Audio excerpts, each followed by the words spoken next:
আজকে পদে পদে সেই সংবিধানকে লাঞ্ছিত করা হচ্ছে, মানুষকে বঞ্চিত করা হচ্ছে, অধিকার কেড়ে নেওয়া হচ্ছে, গণতন্ত্রকে উলঙ্ঘিত করা হচ্ছে, গণতন্ত্রকে লঙ্ঘিত করা হচ্ছে।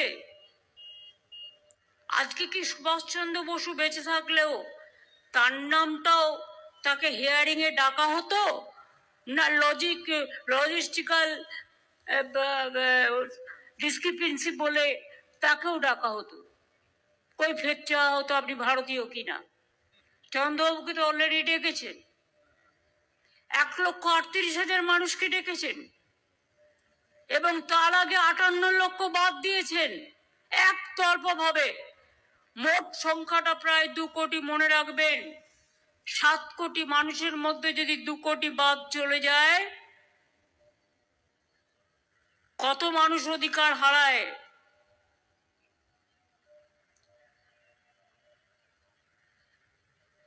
ইন্দ্রনীল একটি কোট বলছিলেন, যদিও লিখে দেওয়া, মুখস্থ নেই,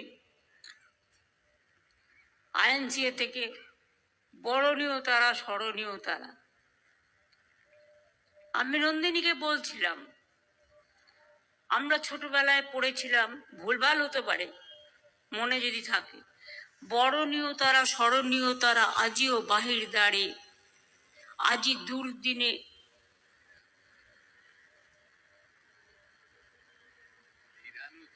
ফিরানো তাদের ব্যর্থ নমস্কারী। আমি যে দেখেছি গোপন হিংসা কপট রাত্রি ছায় হেনেছে নিঃসহায়। আমি যে দেখিনি তরুণ বালক উন্মাদ হয়ে ছোটে, কি যন্ত্রণায় মরেছে পাথরে নিষ্ফল মাথা টুকে। কণ্ঠ আমার রুদ্ধ আজকে বাসি সঙ্গীত হারা, অমাবস্যার কারা লুপ্ত করেছে আমার ভুবন দুঃস্বপ্নের তলে। তাই তো তোমায় শুধাই অশ্রু জলে, যাহারা তোমার বিষাইছে বায়ু, নিভাইছে তব আলো। তুমি কি তাদের ক্ষমা করিয়াছ? তুমি কি বেসেছ ভালো?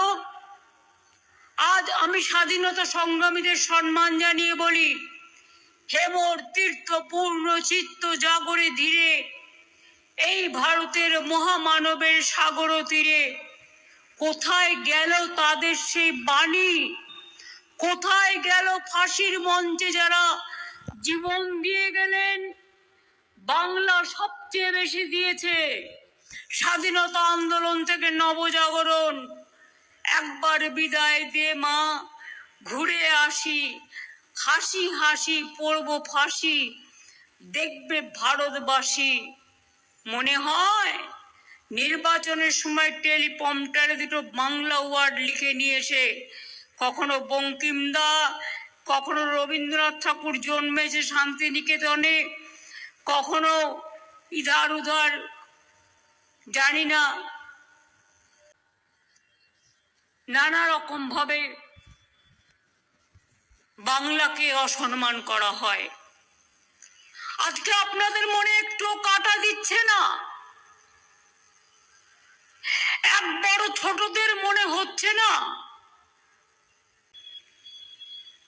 সুভাষচন্দ্র বসুকে সম্মান জানিয়ে, মা সরস্বতীকে প্রণাম জানিয়ে 110 জনের বেশি মানুষ মারা গেছেন, রোজ 3-4 জন করে আত্মহত্যা করছেন, ভয়ে মারা যাচ্ছেন? কেন ইলেকশনের বিরুদ্ধে কেস হবে না? এত মৃত্যুর দায় ইলেকশন কমিশনকে নিতে হবে এবং গভর্নমেন্ট অফ ইন্ডিয়াকে নিতে হবে।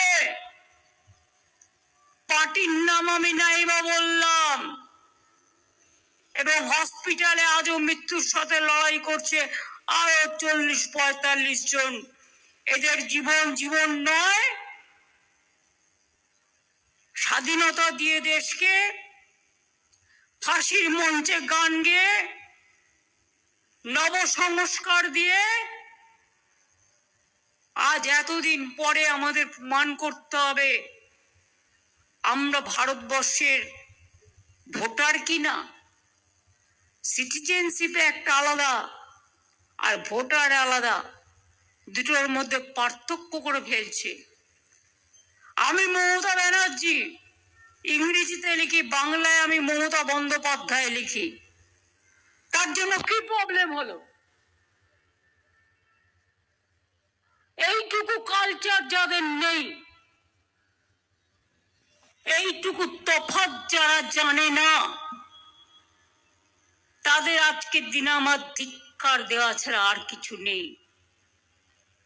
আমি আমার নামটা MA লিখতে পারি, ইংরেজিতে আমি MA লিখতে পারি, বাংলায় মমতায়কার হয়ে যায়, ইংরেজিতে আলাদা স্পেলিং হয়।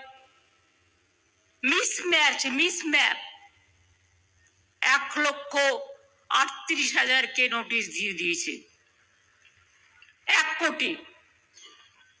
এবার বলুন, কোন মেয়ে বিয়ে করেছে, এটা তার স্বাধীনতা। অনেক সময় সে দুটো টাইটেলই গ্রহণ করে, আবার স্বামীর টাইটেল বিয়ে হয়ে গেলে গ্রহণ করে। তাকে বাপের বাড়ি ছেড়ে শ্বশুর বাড়ি যেতে হয়, স্বাভাবিক ব্যাপার। মিসম্যাপ বাদ দিয়ে দিয়েছে সব নাম। একজনকে বলছে 5 ছেলে মেয়ের বাবা মা হলে কি করে, তোমার নাম বাদ। আমি বলি, আপনারা আধুনিক যুগে জন্মেছেন তো, হসপিটালে জন্মগ্রহণ করেছেন, কম্পিউটার পাচ্ছেন, ইনস্টিটিউশন ডেলিভারি পাচ্ছেন। আগে তো সব ছিল না বাবা, আগে আমরা তো সব হোম ডেলিভারি। আমাদের সময় হসপিটাল কোথায় ছিল? দূরবীন দিয়ে দেখতে হতো। 2002 আগে ইনস্টিটিউশন ডেলিভারি কি ছিল? আর আজকে বড় বড় কথা, বাবা মায়ের জন্য সার্টিফিকেট দিতে হচ্ছে। আজকে বাবা মাকে অসম্মান করার একটা প্রবণতা। 90 বছরের বয়োজ্যেষ্ঠ মহিলা, তাকে অ্যাম্বুলেন্সে করে নিয়ে যাচ্ছে, নাকে অক্সিজেন দিয়ে নিয়ে যাচ্ছে। ট্রাইবেলদের নাম বাদ দেওয়ার চক্রান্ত চলছে। তপশিলীদের, আমার বাড়িতে একটি মেয়ে থাকে তপশিলী, আমাকে বলল আমাদের বাড়ির সবাইকে ডেকেছে। আমি পরশুদিন একটা জায়গায় গিয়েছিলাম, একটা চিকিৎসাখানা, আমাকে বলল আমার এখানে যারা কাজ করেছে সবাইকে ডেকেছে। এবার বলুন, অমর্ত্য সেনকে ডেকেছে কেন? বাবা মায়ের বয়সের ফারাক, ওরা বিয়েটাও ঠিক করে দেবে, এরপরে কে কাকে প্রেম করবে সেটাও ঠিক করে দেবে। এখন অবশ্য ঠিক করে দিচ্ছে কে কি খাবে কে কি খাবে না সেটাও, কে কি পড়বে কে কি পড়বে না সেটাও। এরপর থেকে ঠিক করে দেবে বাচ্চা আদৌ জন্মাবে কি জন্মাবে না, আর জন্মালে ওনাদের পারমিশন নিয়ে জন্মাতে হবে। এইটুকু তো বাকি আছে। আজকে বলছি তার কারণ, কণ্ঠে আমার আগুন, হৃদয়ে আমার দুরন্ত ব্যথা। আমার যদি শরীরে রক্তে শিরা উপশিরা থাকে, আমার শরীরে যদি শিরা উপশিরা থাকে, আমার রক্তের যদি একটুও তেজ থাকে, যে নেতাজি সুভাষচন্দ্র বোস বলেছিলেন তোমরা আমাকে রক্ত দাও আমি দেব স্বাধীনতা। আমি রক্ত দেবার কথা বলছি না, রক্তটাকে রক্ষা করুন, প্রাণটাকে বাঁচান। ছাত্রছাত্রীরা এগিয়ে আসুন, যৌবন এগিয়ে আসুন, খেলোয়াড় থেকে শুরু করে, শিল্পী থেকে শুরু করে, সংস্কৃতি প্রেমী মানুষ থেকে শুরু করে। শুধু নিজের ঘরে আগুন লাগলে জ্বালা লাগে, পাশের প্রতিবেশীর গায়ে আগুন লাগলে জ্বালা লাগে না? ওরাও তো আমাদের ভাই বোন।